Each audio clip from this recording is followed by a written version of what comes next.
12 videos of hacks, one for each month. Kind of like a Survivor advent calendar, except each container is just another big brain.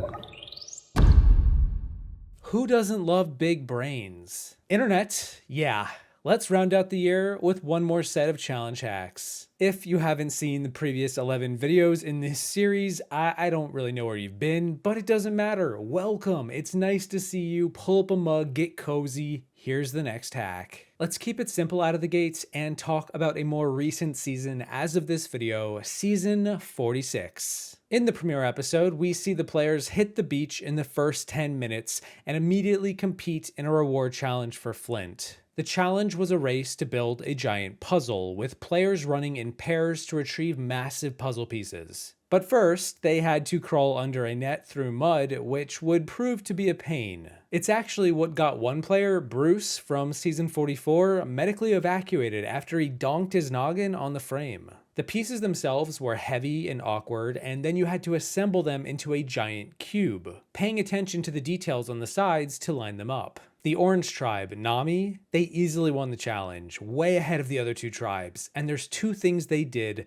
to get a leg up. The first is that they had Hunter on their tribe, which is not actually a hack, it's just the truth. Hunter was really good at every challenge, and this first one was no different. But the second little maneuver comes from Randon, who went out with his tribe mate Soda to retrieve the final two puzzle pieces. Randon noted how every other player on the cast was diving headfirst into the mud pit and emerging on the other side with mud all over their face and particularly in their eyes. So right before he was set to run the course and dive right in, he pulled off a clever little maneuver to protect himself from potentially impairing his vision. What did he do? He impaired his vision. He took his buff, which every Survivor player starts with, and covered his face with it when diving into the mud pit. He only really had to go forward in a forward direction, so his vision at this point wasn't all that important. Plus, he could see a bit through the buff anyway. I've got a few in my collection. I actually sell my own personal buffs on Patreon in the description if you want to buy a few,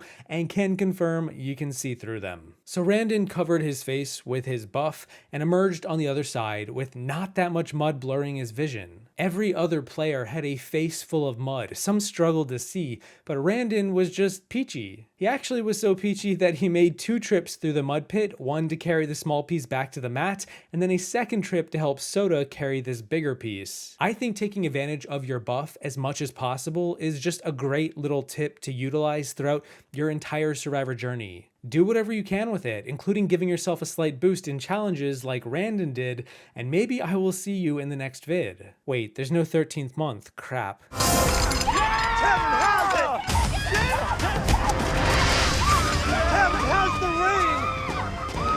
Their tribe supply. That mud is birthing you into Survivor right there. This second hack is from another more recent season, season 43. And it's from a challenge that I've talked about in a previous video. A hack that Cochran pulled off in the House of Cards challenge where players had to stack tiles to a certain height. Cochran utilized the center of the beam to expedite his hand movements to save himself time. This is a challenge all about both speed and patience. You have to be the first to stack your tiles to a certain marker, but if you go too fast, you're almost definitely going to knock your tower down. This challenge returned in season 43, and I was curious to see if anyone would take advantage of what Cochran did. And unfortunately, nobody did. I'm not sure if that was like a new rule or just nobody watched my video. I won't take it personally, but either way, I want to point out what Cassidy does at the end of this version to net herself the immunity necklace. Basically, every time this challenge happens, players always create the same patterns to build up their towers. They can't use too many tiles or they'll run out before they reach the top, but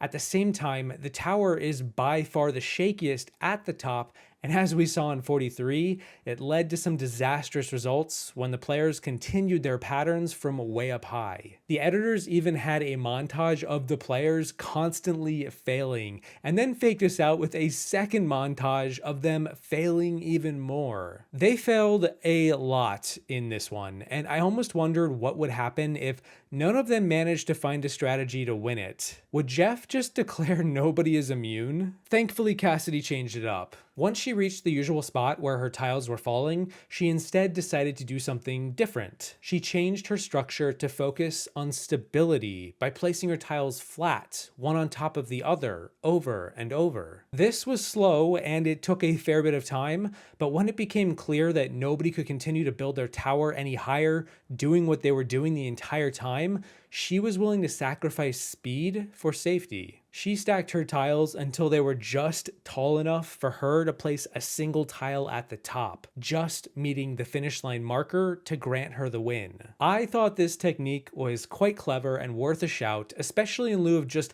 how many times each player's house of cards were falling down. Cassidy has a really interesting strategy. She thought through this, learned a lot. She's stacking now so she can just put one piece vertically.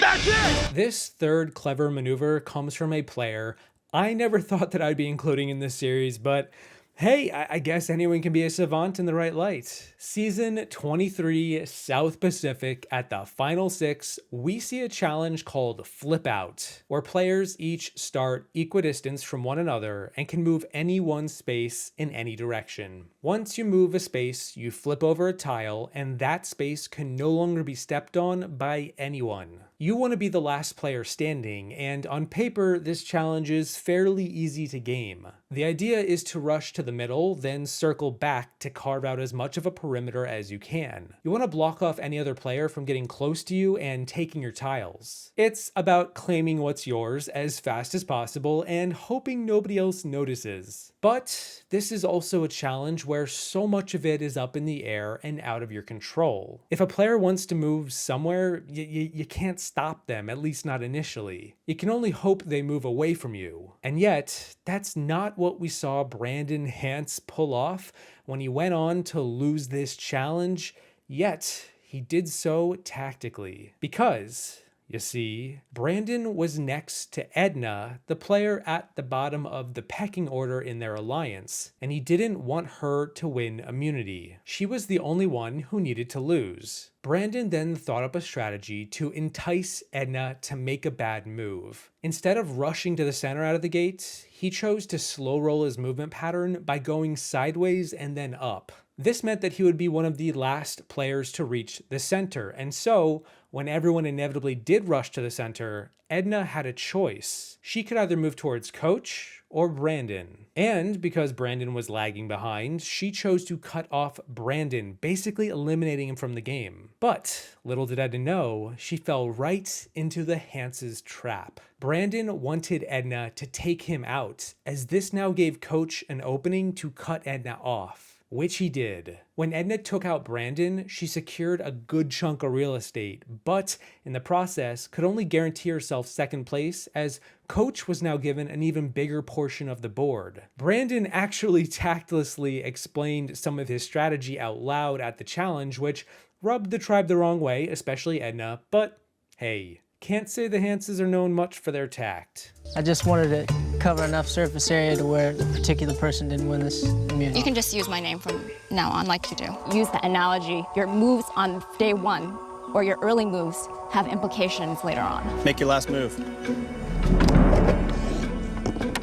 With that, Coach wins. Individual immunity is safe tonight at Tribal Council. For this fourth clever maneuver, I am now going to be leaving the United States and flying all the way over to the Australian version of Survivor, talking about Titans versus Rebels. So if you haven't seen that season and you want to avoid some early game spoilers, feel free to just skip ahead. Although I am just sort of talking about a single reward challenge in episode 5, and their cast is just so large, you probably won't even remember any of the faces much anyway. This challenge is called Hipsters, and it involves the players having 2 goblets attached to a rope that's connected to each player's hips. The goal is to knock down the other player's goblets first. Both goblets have to hit the ground to win the round. If you knock down one of theirs first and your opponent knocks down both of yours, It doesn't matter the order, they get the point. We repeatedly saw a basic strategy emerge. Both players square off in the middle and wait for an opening. They wait for their opponent to make a move, and then they react. Or they just grapple onto their opponent in the hopes of tugging on their ropes. It can be a slow game that ends in a flash. You blink and it's over. And for the most part, every player handled the challenge the same.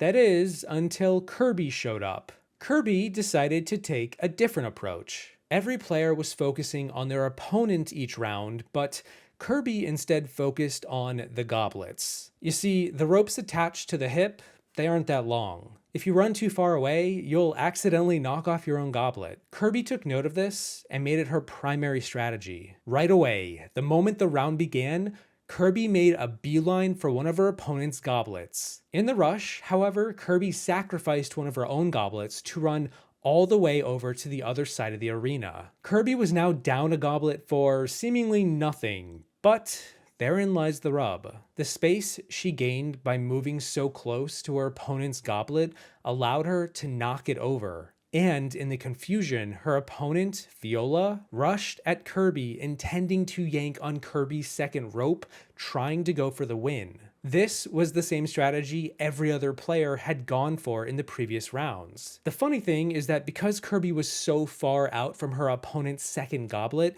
and she was conversely so close to her own, it was to Viola's disadvantage to lunge at Kirby, as this extended Viola's second rope to its maximum and unintentionally knocked her second goblet off the podium without Kirby needing to do much of anything. Kirby intended to trick Viola into making this mistake, into overextending. And it worked brilliantly, and Kirby won the round and eventually the challenge. There you go.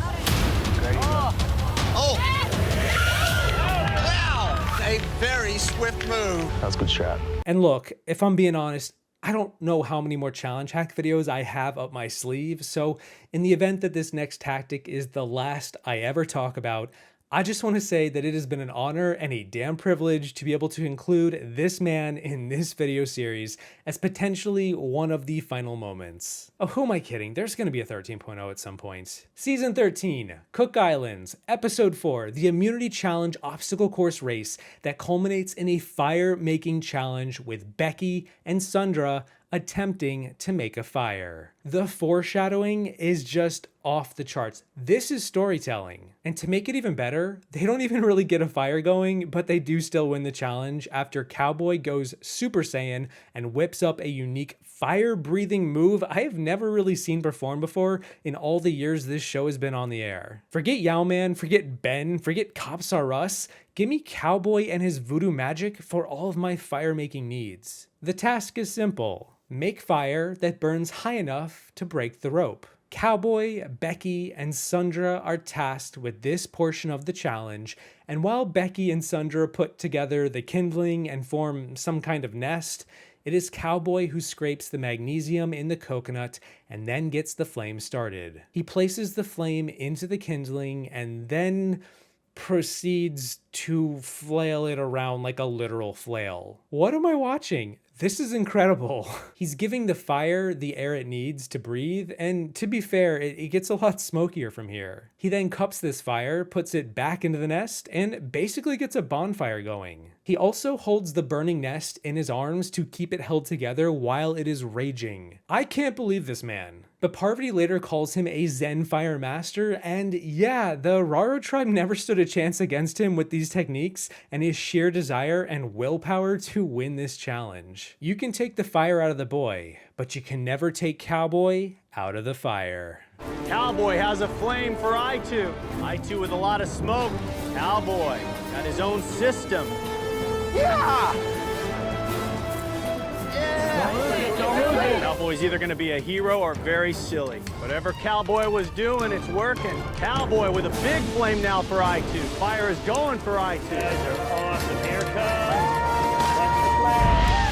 I2 wins immunity! And those are 5 more times Survivor players hack challenges. Let me know what you think about these 5 moments and potentially any others you want me to consider talking about in the future. When I started this series over 4 years ago, I didn't think that it would go for this long, but hey, if people want to watch it and I'm still happy to talk about them, why stop? Unless, of course, we just run out. Either way, thank you to my patrons for enabling me to release 12 different challenge hack videos and an anti-hack and a compilation, and just thank you all for watching. I hope you enjoyed the video. Don't forget to appreciate Cowboy from a distance on your way out, and I will see you in the next one. Once I get on Survivor and fail at every challenge and prove all along, I was the hack. Oh, Mike, in trouble.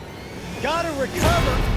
Sorry, you got it. And he does. Almost did the splits. Mike, gotta be exhausted. Something's gonna have to change for blue. Red now 2 barrels ahead. Sierra, barrel rolling. Everybody gonna get on barrels and try to roll their way to the end.